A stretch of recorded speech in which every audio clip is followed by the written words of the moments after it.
The stars were ancient, and so was the Vraxian hegemony. For 12,000 years they had ruled the galaxy with an iron fist wrapped in velvet promises. 47,000 star systems bowed before their emperor. Countless species paid tribute, followed their laws, and accepted their place in the great order of things. Commander Vexicor stood on the bridge of his flagship, the Eternal Supremacy, and felt the weight of that history behind him. His scales gleamed under the command deck lights as he studied the primitive solar system before him. This would be his 234th conquest. Simple, routine, boring. Even status report, he commanded, his voice carrying the authority of countless victories. Sir, the primitive species has been broadcasting radio signals for approximately 200 of their years, his sensor officer reported. They call themselves humans. They inhabit the third planet and have small colonies on their fourth planet and several asteroids. Vexicor's eyes narrowed with amusement. 200 years of radio. Babies, really. Most species the Vraxians encountered had been using faster-than-light communication for millennia before first contact. These humans were practically still banging rocks together. Prepare the standard ultimatum, Vexicor ordered. All languages in their database. Give them 1 solar rotation to surrender. The fleet hung in space like predators surrounding wounded prey. 200 capital ships, each large enough to carry a small city. Their weapons could turn planets to glass. Their shields could withstand anything these primitives might throw at them. The Vraxians had done this dance so many times before. Down on Earth, alarms screamed across every military installation. Satellite feeds showed the massive fleet at the edge of their system. Panic spread through government buildings. Religious leaders prayed. Scientists calculated impossible odds. But in the United Nations Space Command headquarters, Captain Maria Okonkwo was smiling. They actually showed up, she said, leaning back in her chair. I won 10,000 credits on this bet. Her crew stared at her like she had grown a second head. Ma'am, there are 200 hostile ships at our doorstep, her executive officer said carefully. Perhaps this isn't the time for what? Panicking? Maria stood up and stretched. Nah, panicking is boring. Besides, we prepared for this. She tapped her communicator. Get the Defiance, Audacity, and Spite ready for launch. First contact protocol, Charlie. Charlie, ma'am, are you sure? Dead sure. Time to say hello to our new neighbors. The Vraxian ultimatum broadcast across every frequency Earth possessed. Vexicor's face appeared on every screen, every monitor, every device capable of receiving signals. His translated words were clear and cold. Humans of Earth, I am Commander Vexicor of the Vraxian hegemony. You have been found. Your species is now under our jurisdiction. You have 1 rotation of your planet to accept our terms. Surrender your weapons. Submit your governments. Accept our guidance. This is your only chance for survival. Refuse and you will be eliminated. This is the way of the galaxy. This is law. Choose wisely. The message ended. Silence hung over the planet like a burial shroud. Then, 3 small ships launched from Earth orbit. Vexicor watched them appear on his sensors with bored interest. 3 ships. Against 200. He had seen desperate last stands before, but this was almost insulting. These vessels were tiny, barely the size of Vraxian shuttlecraft. Sir, we're receiving a transmission from the lead vessel, his communications officer announced. Put it through, Vexicor said. This should be their surrender. Quick and painless. The face that appeared on his screen was not what he expected. A human female, dark-skinned, with bright eyes that sparkled with something Vexicor couldn't quite identify. She was smiling. Actually smiling. Hello there, Captain Maria Okonkwo said cheerfully. I'm Captain Maria Okonkwo of the UNS Defiance. Nice fleet you've got there. Compensating for something? Vexicor blinked. In 2 centuries of conquest, no one had ever responded to his ultimatum with mockery. You received our terms? He asked, his voice hardening. Oh yeah, we got them. Very dramatic. Love the lighting on your face, by the way. Really sells the whole evil empire vibe. Maria leaned forward. Here's the thing, though. We've got a counteroffer. There are no counteroffers. Only submission or death. Maria's smile widened. She actually laughed. The sound echoed across the communication channel, clear and bright and utterly fearless. See, that's where you're wrong, buddy. Our counteroffer is simple. She held up a specific finger in an ancient human gesture. Come and take it. Vexicor felt something he hadn't experienced in decades. Genuine surprise, followed quickly by anger. You dare? Oh, I dare a lot of things. It's kind of our species' whole deal. Maria glanced at something off screen. My crew is telling me we should probably be more diplomatic, make a good first impression and all that. But you know what? You came to our home, threatened our families, and expected us to roll over. So here's humanity's official response. She stood up and Vexicor could see she was wearing a flight suit. A pilot's flight suit. Race you to the moon, Maria said. If you can catch us, maybe we'll talk about surrender. If you can't, she winked. Well, this is going to be fun. The transmission cut off. Vexicor stared at the blank screen. Around him, his bridge crew exchanged confused glances. In the entire history of the hegemony, no species had ever responded like this. Sir, his weapons officer asked quietly. Orders? Vexicor's claws dug into his command chair. Power weapons. Target those 3 ships. Show them what happens to those who mock the hegemony. Yes, sir. The massive Vraxian fleet hummed to life. Energy weapons charged. Missile tubes opened. 200 warships prepared to swat 3 tiny human vessels from existence. On the Defiance, Maria Okonkwo strapped into her pilot's seat and grinned at her crew. All right, people. Let's show these galaxy-spanning conquerors why humans call this fun. All power to engines. Evasive pattern like chaos. Her crew looked at her, then at each other, then started laughing too. Ma'am, her co-pilot said, still chuckling. We're all going to die, aren't we? Probably, Maria agreed cheerfully. But we're going to make them work for it. The 3 human ships accelerated toward the Vraxian fleet at speeds that made Vexicor's sensors screech warnings. They weren't running away. They were charging forward. Vexicor watched them come and felt something he'd never experienced before facing a primitive species. Doubt. The first volley of Vraxian weapons fire lit up the darkness of space like a deadly fireworks display. Plasma bolts and energy beams converged on the 3 tiny human ships with mathematical precision. The targeting computers calculated impact in 3 seconds, 2 seconds, 1 second. The human ships weren't there anymore. What?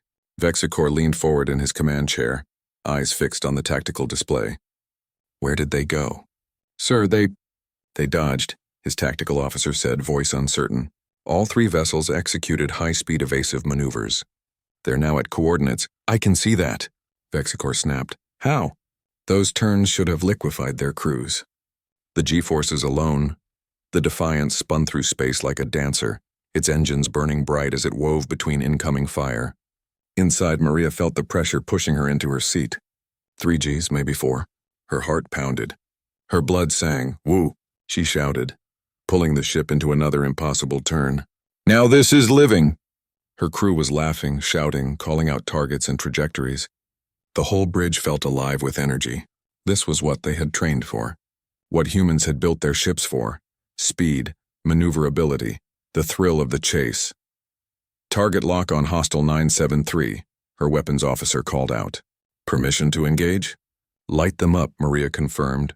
The Defiance fired a single missile. It was small, almost insignificant compared to the massive Vraxian vessels. But it was fast.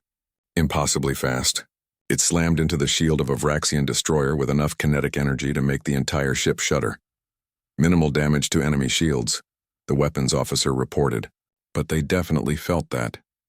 On the Eternal Supremacy, Vexicor watched his fleet struggle to land a single hit on the 3 human ships. They moved like nothing he had ever seen, spinning, diving, accelerating at speeds that should kill organic beings. Analysis, he demanded. How are they surviving those maneuvers? His science officer worked frantically at her console. Sir, they appear to have some form of inertial dampening system. But it's imperfect. Our sensors indicate the crews are still experiencing significant G-forces, approximately 2 to 3 times their planet's gravity. That should incapacitate them. Sir? The science officer looked up, her expression troubled. I've been reviewing their biological data from the initial scans. These humans evolved as pursuit predators on their homeworld. Their bodies are designed to handle physical stress. They actually seem to be enjoying this. Vexicor stared at her. Enjoying being shot at? As if to answer his question, the communication channel from the Defiance suddenly broadcast again. But this time it wasn't just Captain Okonkwo. It was her entire bridge crew. And they were playing music. Loud, aggressive music with heavy beats and shouting vocals pounded through the Vraxian communication systems. Between the music, Vexicor could hear the humans laughing and shouting encouragement to each other. "Got another one on my tail," someone yelled. "Break left, I'll get him." Another voice responded.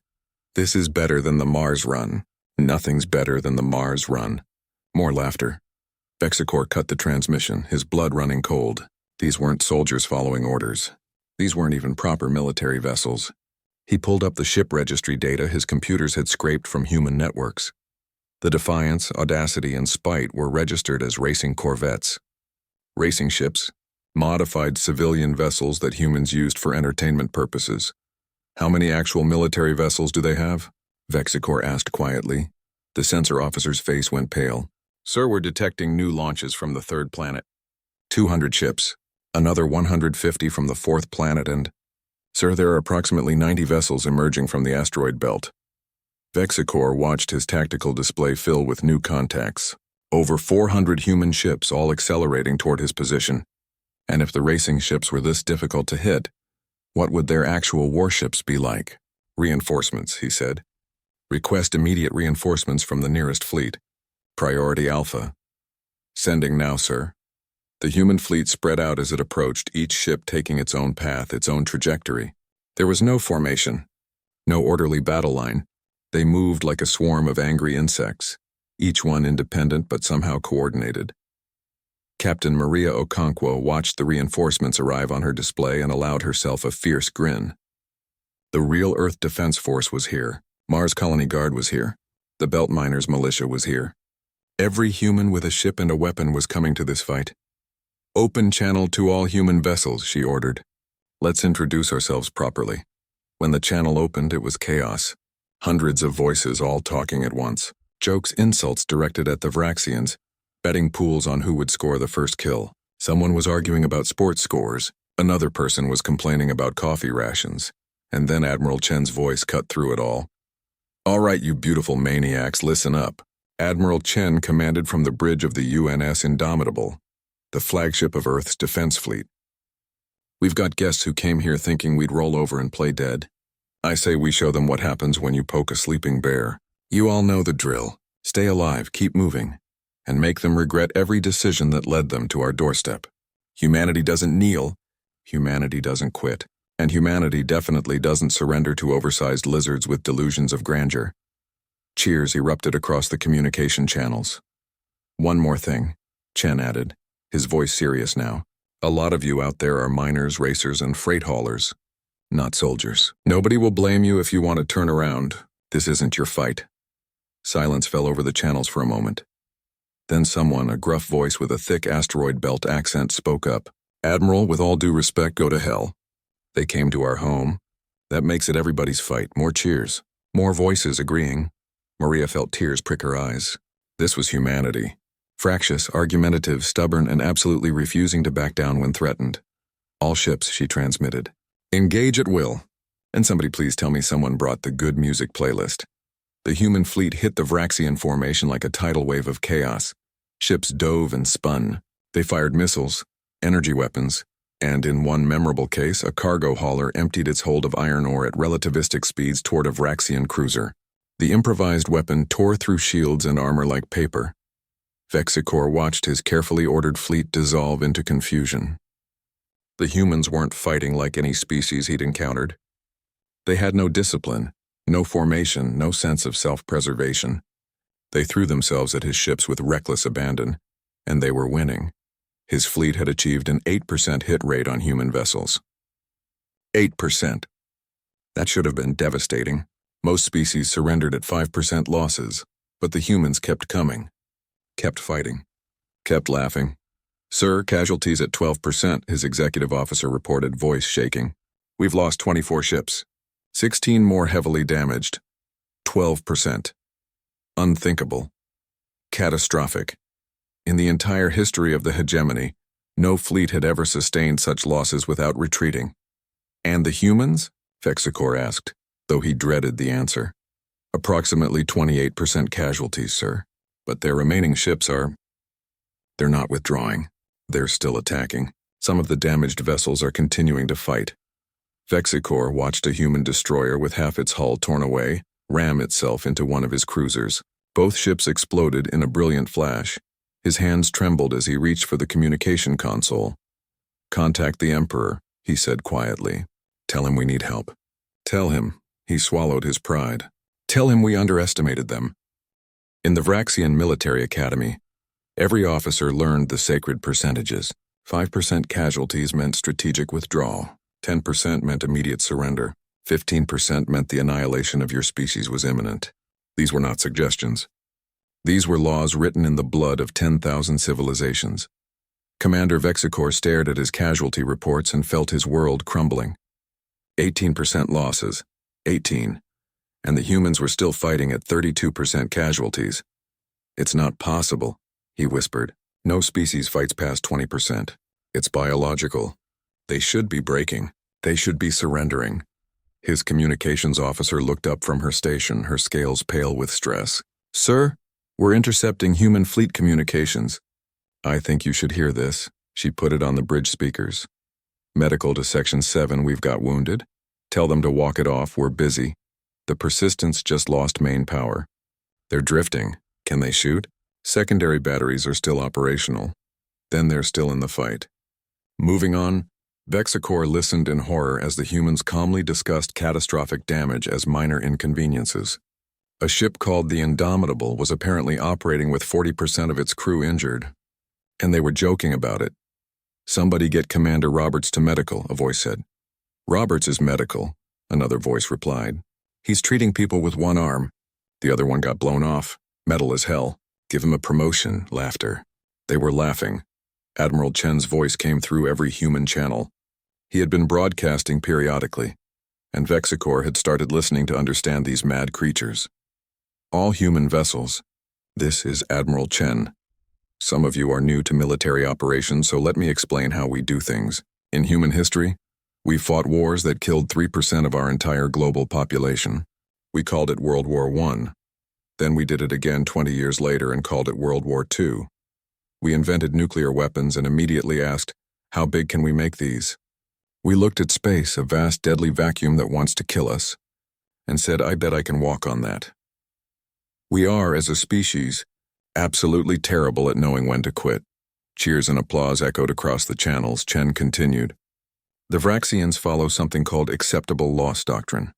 They retreat at 5% casualties because it's logical. It's smart. It's the reasonable thing to do." He paused. "We're not reasonable. We're humans, and reasonable species don't conquer their own planet, split the atom, or build ships to touch the stars. So here's our doctrine: mission first, people second, coffee third, but that's negotiable depending on how tired we are. And giving up?" His voice hardened.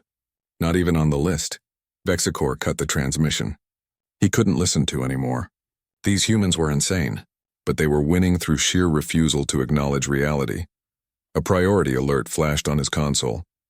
One of his destroyers, the Relentless Dawn, was under attack by a single human vessel, a small frigate designated UN's Remember Thermopylae. "Why are they targeting the Relentless Dawn?" Vexicor asked. His tactical officer checked the data. "Sir, the Dawn is guarding the evacuation vector. There are human civilian transports trying to escape the combat zone. The Thermopylae it's blocking our approach, one ship, against 40 Vraxian vessels. Destroy it," Vexicor ordered. But the Remember Thermopylae refused to die. Captain James Rodriguez stood on his bridge and watched the tactical display with calm eyes.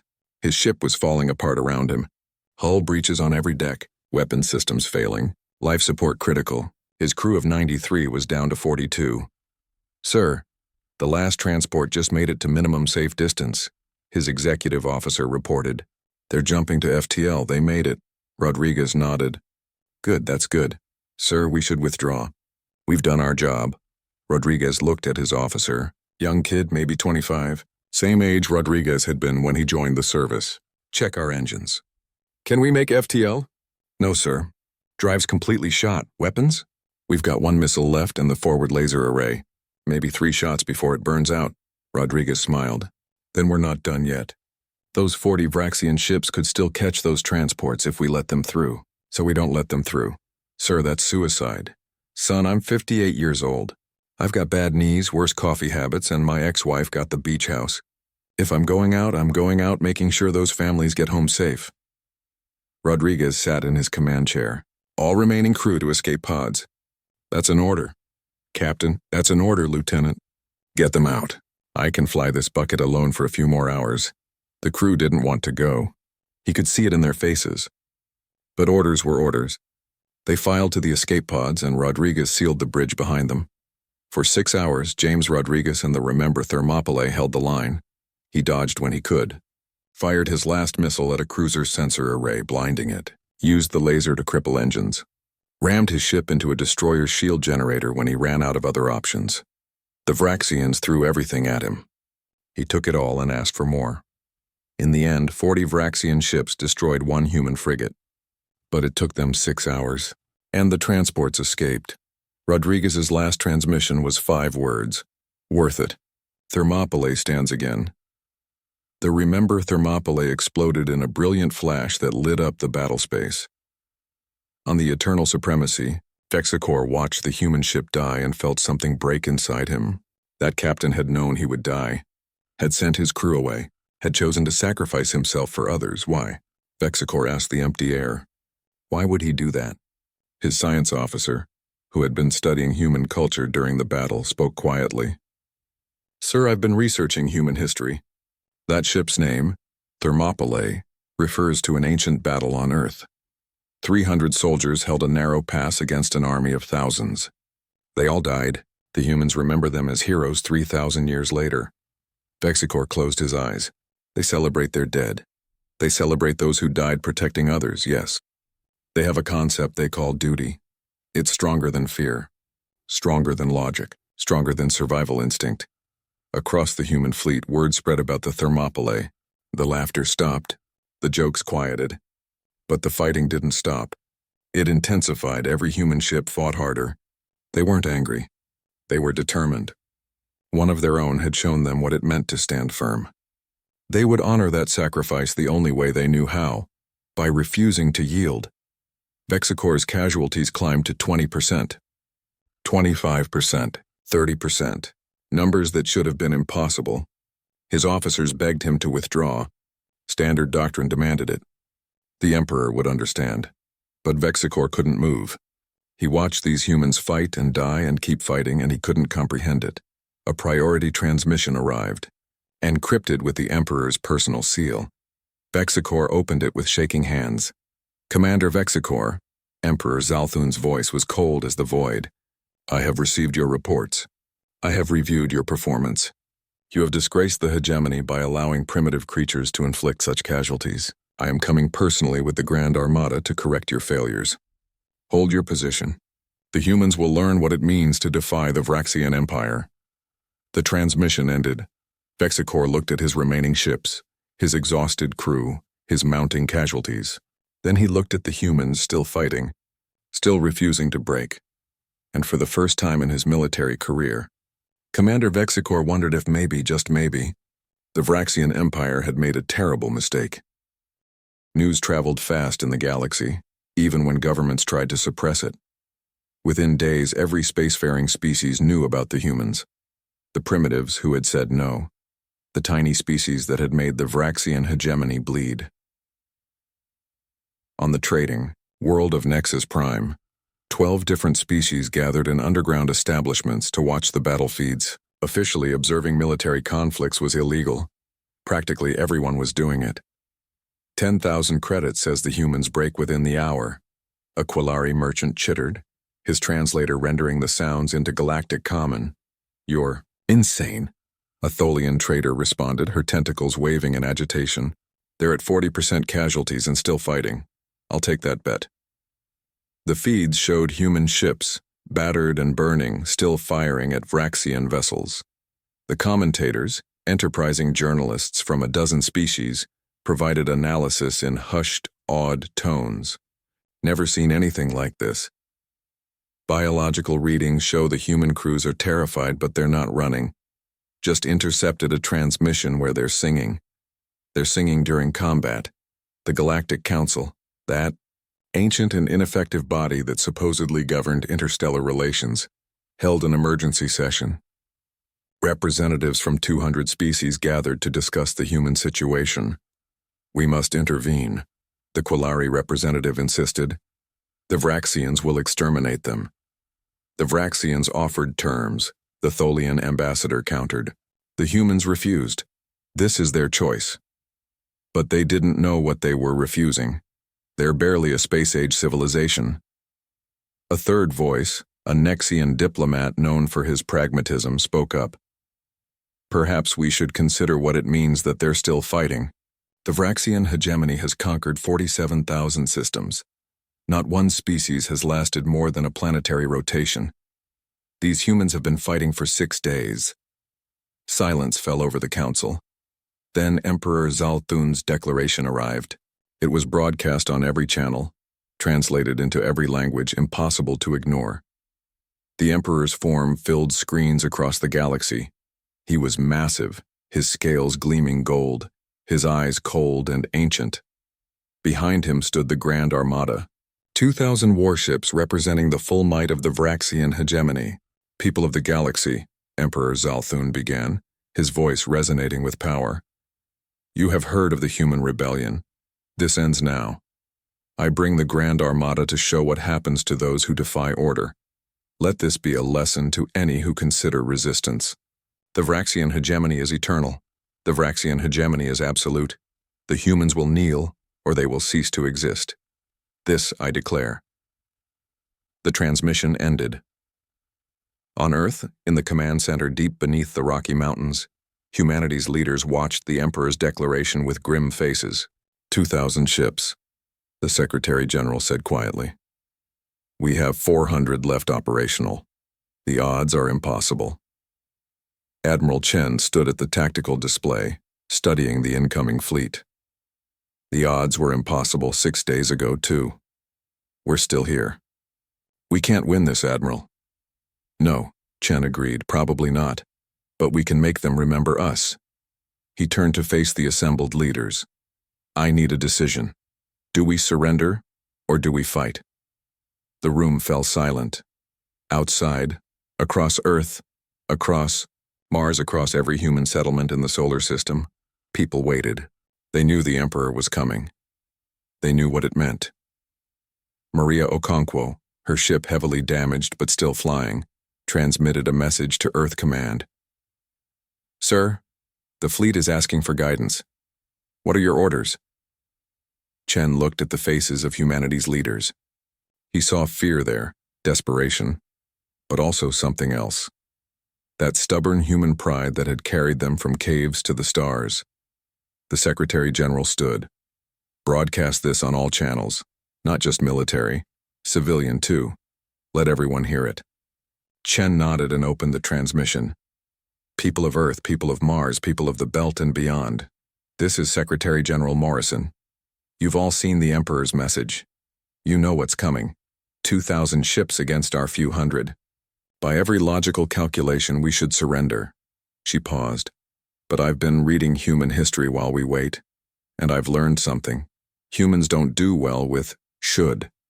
We're the species that looked at mountains and decided to climb them, that looked at oceans and decided to cross them, that looked at death and decided to cure it. We've never been good at accepting what we should do." Her voice strengthened. "So here's what we're going to do. We're going to fight. Not because we can win, but because they came to our home and told us to kneel. Because surrender isn't in our nature.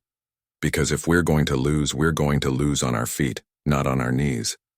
And maybe, just maybe, we'll make enough noise that the galaxy remembers us." She took a breath. "All civilian vessels are cleared to evacuate beyond the heliopause.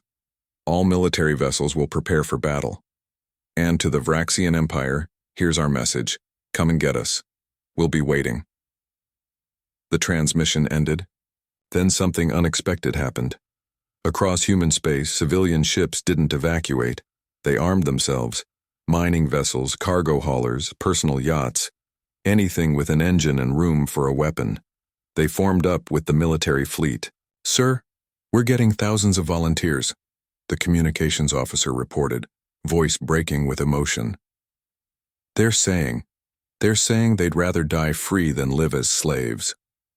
Admiral Chen closed his eyes briefly, then nodded. Register them all. Give them assignments. If we're doing this, we do it together. Meanwhile, across the galaxy, something else was happening. The betting had stopped. The jokes had quieted. Species that had lived under Vraxian rule for centuries watched the humans, prepare to face annihilation, and something stirred in their hearts. On Nexus Prime, the Quillari merchant who had bet against the humans stared at his screen.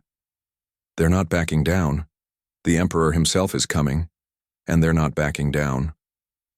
The Tholian trader who had taken his bet spoke softly. No, they're not. They're going to die. Yes, but they're going to die standing. On Earth, the humans prepared for the Emperor's arrival with grim determination and dark humor. At least we'll make the history books, someone joked on an open channel. What history books? We'll all be dead. So will their history books, we'll make sure of that. More laughter, always with the laughter. Maria Okonkwo worked with her crew to repair the Defiance as best they could. They had maybe 70% functionality. It would have to be enough. Captain, her engineer said, I've been thinking. What if we rigged the reactor to overload? We could ram them, take out a few big ships before we die, Maria finished. I'm not saying no, keep that option ready. But let's see what else we can do first. We're not dead yet, and I've got a few tricks left. The Emperor's Grand Armada entered the solar system like a plague of locusts. 2,000 ships, each one massive, each one deadly. They formed up in perfect battle formation, a wall of death that stretched across the darkness, and facing them, humanity's ragtag fleet of damaged warships, armed civilian vessels, and stubborn determination. The galaxy watched. Every screen, every display, every device capable of receiving transmissions showed the confrontation. It was the most watched event in galactic history. And the humans, knowing the galaxy was watching, decided to make a show of it. Attention, Emperor Scalypants, Maria transmitted on all frequencies. Welcome to Earth's neighborhood. Hope you brought snacks because this is going to take a while. Admiral Chen activated his own transmission. And folks at home, if you're just tuning in, we've got a real barn burner tonight. The Emperor's brought 2,000 friends to our little party. We're serving the finest Earth has to offer. Nuclear, missiles, kinetic kill vehicles, and good old-fashioned human stubbornness. Let the games begin. Across the galaxy, beings of 100 species watched in disbelief as the humans greeted certain death with mockery and jokes. They're insane, someone whispered. No, another voice replied. They're human. There's a difference. Emperor Zalthun watched the human transmissions and felt his anger rising to unprecedented levels. Prepare all weapons. When we are done, there will be nothing left of this system but debris and regret. The battle was about to begin, and the galaxy held its breath. The Emperor's Grand Armada advanced in perfect formation, a wall of overwhelming force designed to crush any resistance.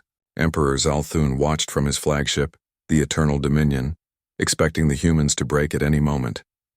Surely facing such odds, they would finally see reason.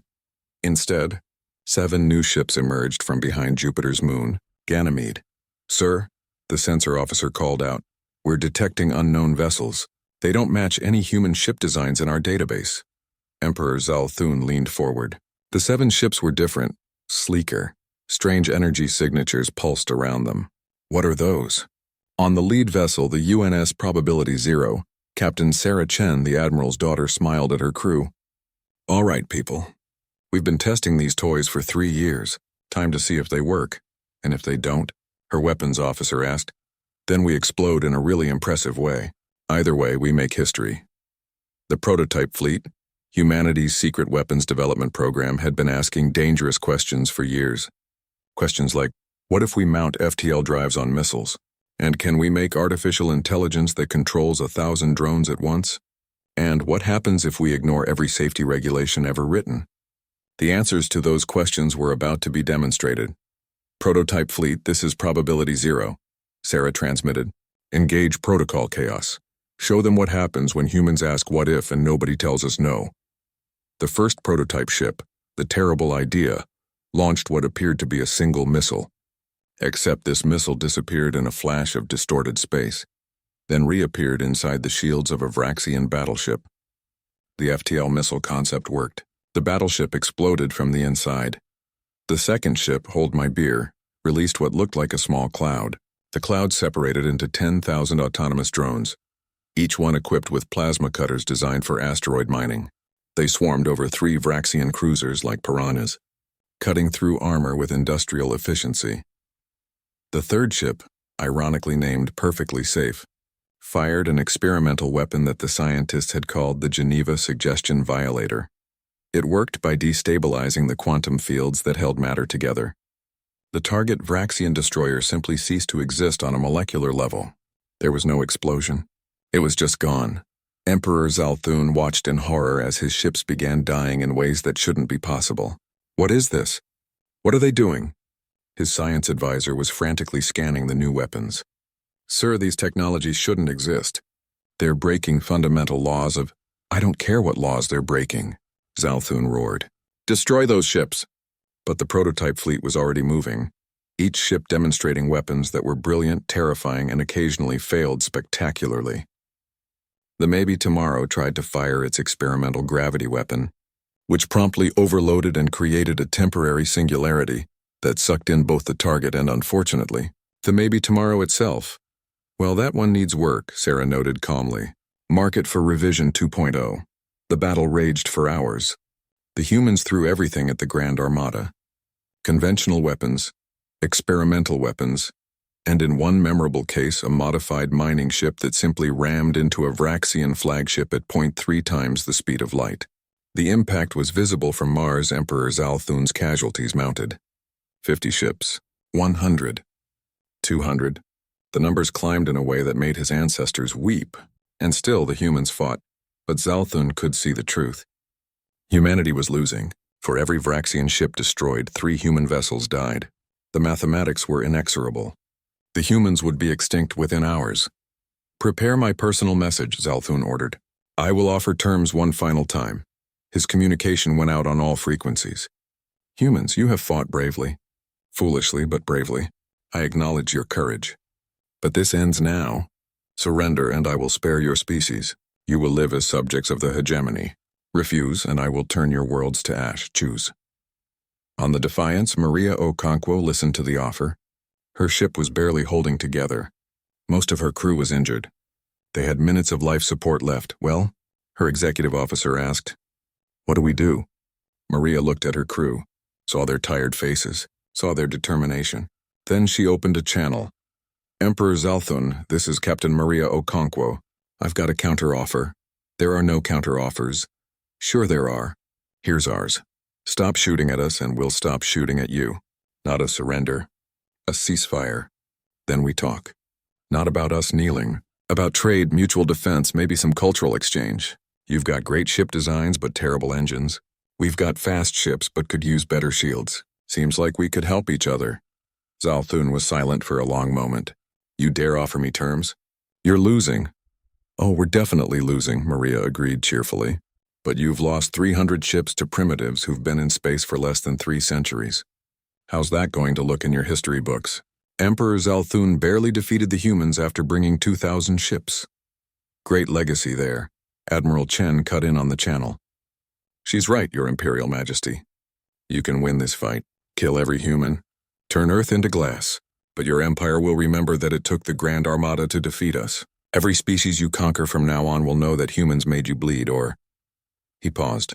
You can be the emperor who made peace with the crazy species, the one who turned enemies into allies. Much better story. Zalthun sat in his command chair, surrounded by casualty reports, and considered. Pride demanded he finish this.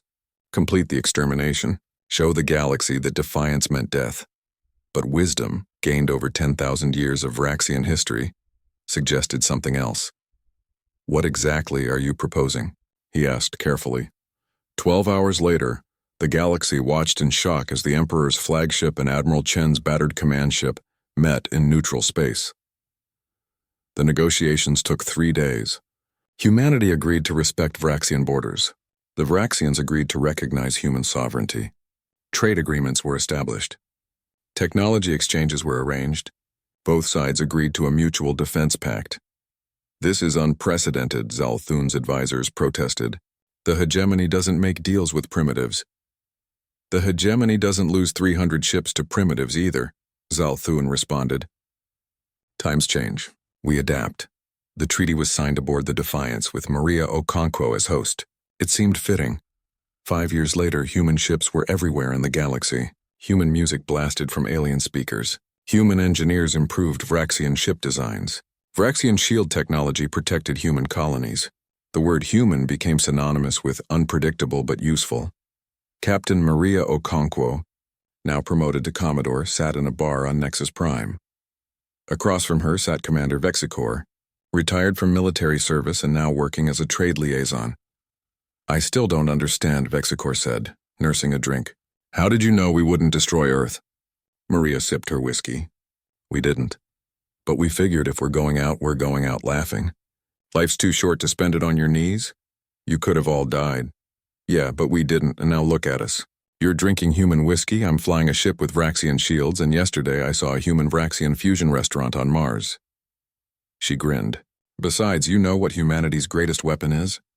Your weapons? Your recklessness? Our ability to make friends out of enemies. We're very good at it. Had a lot of practice on Earth before we left." Vexicor considered this, then raised his glass. "To humanity, then. The species that laughs at death." "And to the Vraxians," Maria responded. "The species smart enough to know when to stop fighting and start talking." They drank, and across the galaxy a new saying spread among the stars. When someone threatened a human, the response was always the same. "Go ahead. But remember, humanity doesn't break. They just laugh louder." In the Imperial Palace, Emperor Zalthun wrote in his private memoir, a document that would be published centuries later. "We thought we had found prey. We were wrong.